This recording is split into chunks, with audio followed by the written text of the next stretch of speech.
প্রিয় দর্শক, আসসালামু আলাইকুম। আজকে আমি একটা গুরুত্বপূর্ণ কথা শেয়ার করতে যাচ্ছি। আমি আসছি পীরগাছা নির্বাচন কমিশন। তো আমি 2016 সালে ভোট করছি। তো ভোট লেখানি দিছি।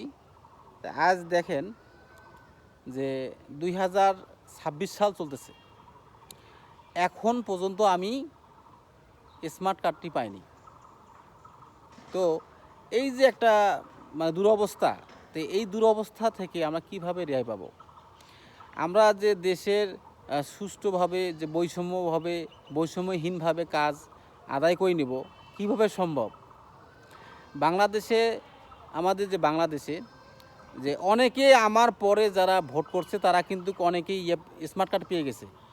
তারা ওই স্মার্ট কার্ড দিয়ে তাদের কাজ চালিয়ে নিচ্ছে। এখন আমার স্মার্ট কার্ড ছাড়া একটা কাজে আমি আটকে গেছি।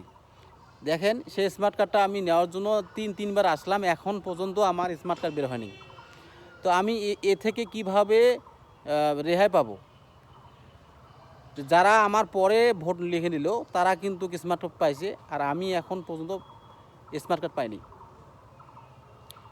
তো বন্ধুরা দেখেন, এটা আসলে পীরগাছা নির্বাচন কমিশন। আমি কিন্তু এসে দেখেন ঘুরে যাচ্ছি। আমার এখান থেকে আমার বাসা হচ্ছে প্রায় 15 থেকে 20 কিলো। যে ওখান থেকে এসে আমি প্রতিনিয়ত আসতেছি, ঘুরে যাচ্ছি, কিন্তু আমার কাজ সম্পন্ন হচ্ছে না।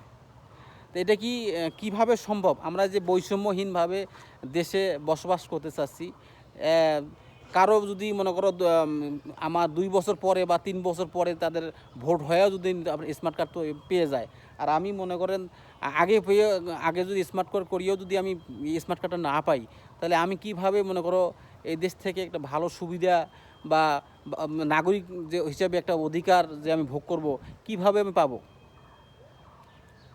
হ্যাঁ, এটা কিভাবে সম্ভব? আমি আজকে আমার যে যারা দর্শক আছে তাদেরকে আমি বিচার দিচ্ছি যে এইভাবে কি ঠিক চলা যায়? আজকে মনে করেন 2016 সালে আমি মনে করেন ভোট করছি, ভোট লিখে দিছি। আজকে মনে করেন 2026 সাল, এখনও স্মার্ট কার্ড আমি পাইনি। কিভাবে সম্ভব?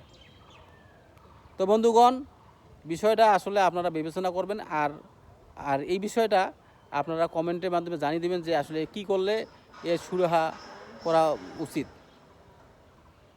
তো বন্ধুরা ভালো থাকবেন। আল্লাহ হাফেজ।